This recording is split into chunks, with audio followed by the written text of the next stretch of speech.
Jimmy Fallon laughed until Karoline Leavitt opened a folder and asked one question that left him completely speechless. She brought the data, he brought the jokes, but only one of them left the room in silence. Before we dive in, make sure to like, comment, and subscribe, because when a late-night host tries to corner a rising political star, and she turns the entire room upside down, you won't want to miss what comes next. It was just another taping of The Tonight Show with Jimmy Fallon. The lights were warm. The crowd was ready to laugh. The band kicked up a playful tune.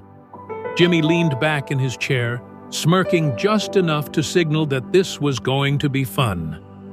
For him, our next guest, he began, is making waves as a political firecracker. Or should I say, maybe just a sparkler. Laughter. Offstage, Karoline Leavitt sat still, not smiling, not fidgeting, just waiting. Fallon went on. She's been called bold, brave, and maybe a little misinformed? More laughter, louder. Karoline stepped onto the stage with a smile that wasn't amused. It was measured. Fallon raised an eyebrow. So, Karoline, tell us, what's the real difference between defending liberty and just yelling on Twitter? The crowd chuckled, expecting hesitation. Karoline didn't laugh.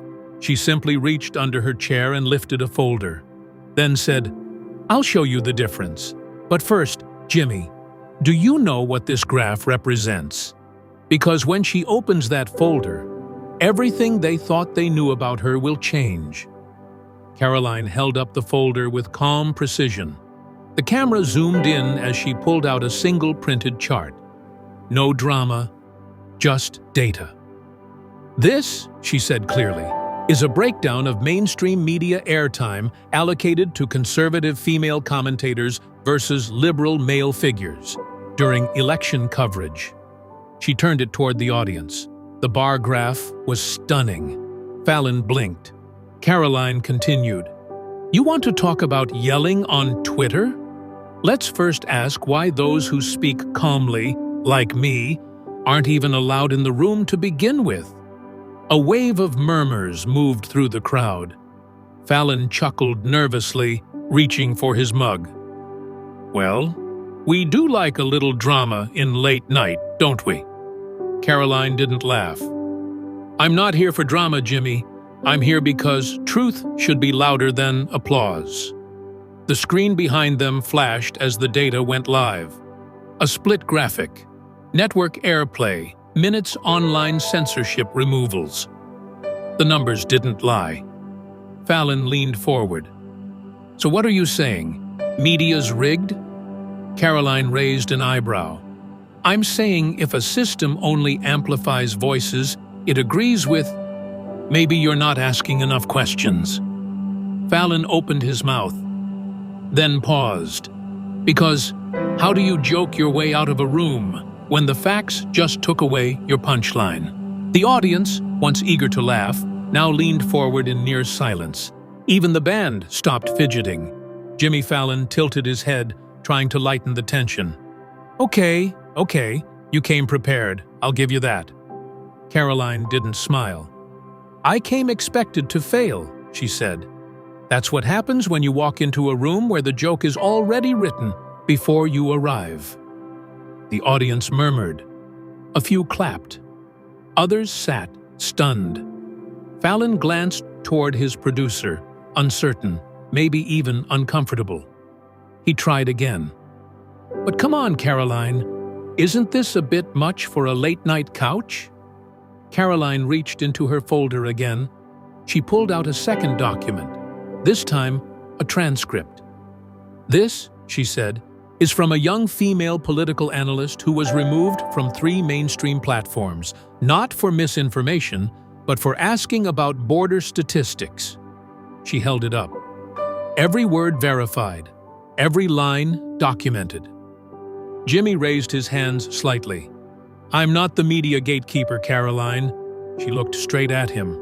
"No, but you laugh when the gate stays closed." The crowd murmured again, louder this time. Someone shouted, "Let her finish!" Karoline gently closed her folder. "I'm not here to fight," she said. "I'm here to prove that being underestimated is just another opportunity to speak louder." But would Fallon respond with humility or retreat back into the comfort of his spotlight? Jimmy Fallon sat back in his chair, visibly quieter. He looked down at his cue cards, then set them aside. The room waited. Karoline sat calmly, hands folded in her lap. No folder now, no script, just presence. Fallon exhaled. "You know," he said slowly, "you're the first guest who's ever brought data to a joke." Laughter, but it was different this time, muted, reflective. Karoline nodded. "Because I don't think the truth is funny, Jimmy. I think it's necessary." Fallon leaned forward. "And you're saying I've helped the problem?" "I'm saying," Karoline replied, "that when smart people stop asking hard questions, systems get very comfortable staying broken." Fallon looked out at the crowd, then at her.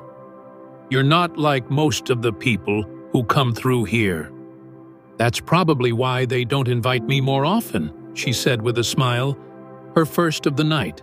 And the crowd erupted, not with laughter, with applause. Fallon cracked a half smile, genuine this time. "I got to admit," he said, "you shut me up, and that's not easy." Karoline didn't gloat. She didn't wink. She just said, "Maybe silence isn't the enemy. Maybe it's the space where something honest can finally be heard." But would that silence echo beyond the stage, or would it fade once the lights dimmed? The clip hit 10 million views overnight. X exploded. Instagram Reels. TikTok edits with dramatic music. Hashtags trended globally. #Leavitt effect. #truth on the couch. Fallon speechless. But it wasn't just the numbers. Something felt different. A university professor shared it in her media ethics course. A small-town mayor retweeted it with, "She said what we've all been thinking." Even a late-night comedy writer posted, "Sometimes the most powerful thing said is said without trying to be liked." Jimmy Fallon didn't say much, but on the following night's show, he opened with something unexpected. "No jokes tonight, just one note. Sometimes our platform gets humbled, and last night, it did." The audience applauded. Fallon looked straight at the camera. "Karoline Leavitt, wherever you're watching, thanks for the lesson." Back in her apartment, Karoline sat alone with a cold cup of tea. She scrolled past the edits, the duets, the commentary. Then she paused. One message stood out, from a high school girl in Kansas. "Thanks for showing me that being smart isn't rude, it's powerful." Karoline smiled, and then she closed her phone. Because this wasn't about going viral. It was about what happens after the applause, when the spotlight fades and the truth is still standing. 6 weeks later, a subcommittee in Congress held a hearing on media transparency. One of the guests invited to testify? Karoline Leavitt. She walked in not as a viral guest, but as an expert. Meanwhile, The Tonight Show aired a segment titled "Voices We Missed and Why That Matters." Fallon introduced it without jokes. No band music, just him, center stage. "This platform used to decide who was taken seriously," he said. "Maybe it's time we stop deciding and start listening." No one clapped, because the room understood something had shifted. Back in New Hampshire, a group of high school girls hosted their first debate night. They called it the Leavitt League. Pamphlets, coffee, and one handwritten poster on the wall. Smart doesn't mean arrogant. Loud doesn't mean wrong. Karoline didn't comment on her own impact. She just kept showing up, quieter than her reputation, sharper than her critics. She once told a journalist, "The real mic drop is when the crowd doesn't need a mic to speak anymore." And in that moment, she didn't just win an argument, she ignited a movement. Now it's your turn. When it's your voice on the line, will you make them laugh or make them listen? Drop your thoughts in the comments.